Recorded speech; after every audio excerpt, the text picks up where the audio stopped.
Travels with Phil with a very windy Fort Reno, east of El Reno, Oklahoma. Don't know how much you're going to be able to hear. So windy, that's why you see this long line of the wind turbines out there just above the fence. There's lots of them out there. That's what we just saw them taking through town in El Reno in the previous video. This is the cemetery. Not much left of the old fort. They've rebuilt a lot of it. This was here. Custer came through here after the Battle of Washita with the Black Kettle and the folks that survived there. And there's a few military folks out here. The gravestones you can see. Here we've got Chalk, who was an Indian scout right there. The fort's still in operation, not so much as a fort. USDA has spots out here, but you see a fair amount of folks that died in the 1800s. They closed it down to regular burials out here right around 1930 or so. What's interesting about this place, though, is it was also used as a prisoner of war camp.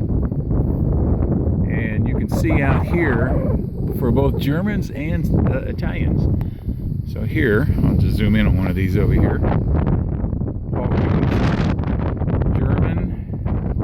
January 22nd, 1944. Two of them. And all kinds of other names out here of German people that died while they were here during the war. There's one over there that died in 1946 in January. So the Italians and Germans are buried out here as well. You know, you want to know what the prairie looks like if you've never been out here? Well, there you go. That's it in the distance. Steps up here, and it's just flat and flat and flat. And there's a little bit of rolling hills out here. Actually, this has got a little bit more rolling hills than a lot of the area around here. But that little bit of dust you see, that's probably a mile or so away. Probably a little bit more than a mile away. You can see, I can see a dust storm way out there on the horizon. That's probably about 4 or 5 miles away. I'm assuming that's a dust storm. And so you just see lots and lots of territory out here. This was sort of good because it was on a little bit of a rise up here, so when it got to the Indian stuff, this was because they started collecting Indians after some of the wars and had no place to put them. So this is where they brought a lot of the Indians temporarily. Oklahoma got split up. So the Germans on that side. Over here you got the Italians.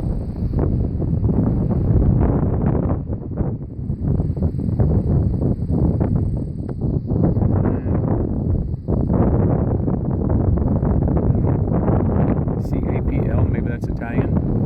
Corporal, I'm not really sure what that was. Second lieutenant, sergeant, private, captain.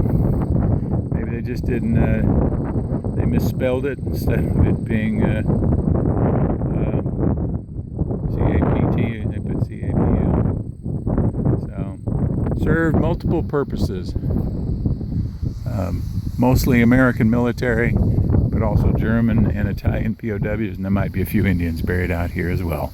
From the Fort Reno Cemetery and Fort Reno, again, the buildings that are there at Fort Reno are all from the late 1800s, and not really much to see there. It looks like every other military building built at the time, and some cows out here as well. Travels with Phil continues.